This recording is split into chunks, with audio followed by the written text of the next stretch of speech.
was starting to believe this special football viewing room had been the key selling point to the Marian's rental of Rockley Lodge in Aster Valley for the family reunion in the first place.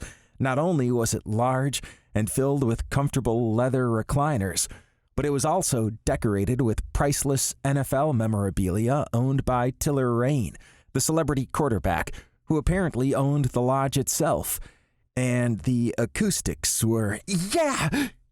Ginger's shout echoed around the room, and she jumped to her feet to perform a kind of rhythmless bump and grind that made the baby girl in her arms, a baby I was almost positive didn't belong to her and my cousin Pete, shriek with contagious laughter.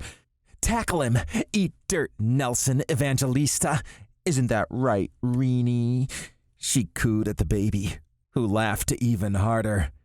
"So I told him no," Nico Wilde continued as Ginger and the baby kept dancing. "I refuse to ink any version of a spider, even if it is a cartoon one. That's too creepy. Find someone else." "That's hardly fair," Ben muttered, absently rubbing his calf through his blue jeans.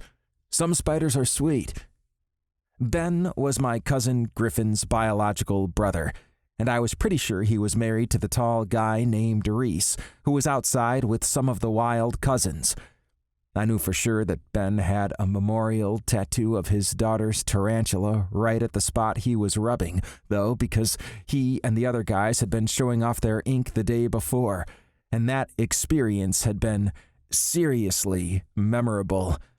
It turned out I had a thing for guys with tats. "Who knew?" Nico replied. "Your tattoo is the only exception, and only because you're my best friend's baby bro. And, okay, maybe if Georgie wants her own one day, I'll do it. But only because no one else is touching her virgin skin."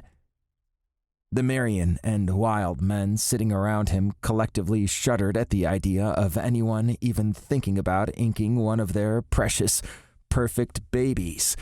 It was kind of adorable. "Holding!"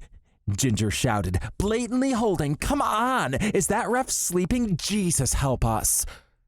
Nico's daughter climbed off his lap and walked over to Ginger to pat her knee with a chubby toddler hand. "Jesus can't help," she said knowingly. "He's a bad man." West choked on his beer and sputtered. "Pippa, baby, who told you that? That's not true." Ginger lifted an eyebrow of accusation at West and Nico. "I thought Texans loved their Jesus." "They do," Nico assured her. "I mean, we aren't churchgoers ourselves, but we aren't haters either.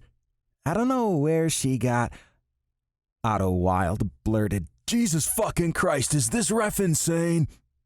Pippa nodded and shot a sympathetic glance at Ginger. "See, Auntie Ginge, told you, Jesus is a bad man." Ginger bit her tongue to keep from laughing, while West buried his face in his hands, and Nico sighed.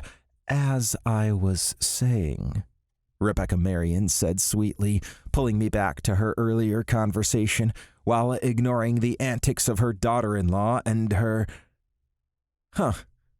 What relation were Nico and West to Rebecca? Exactly.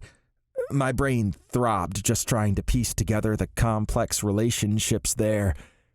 "You have to use the hand mixer because stirring it with the whisk doesn't break up the clumps of sugar well enough. It will make the chocolate sauce lumpy." I nodded, even though there was no way I'd retain any of this information. My senses were completely overloaded, and I felt a horrible headache coming on. And that was before I even started processing all the emotional baggage of finding out that I was part of a huge family I hadn't known existed. While I could tell the Marian and Wilde families were made up of very good people, and I knew just how lucky I'd been to learn I was related to them through that DNA registry last year, being in the midst of so many new faces and personalities was exhausting and overwhelming.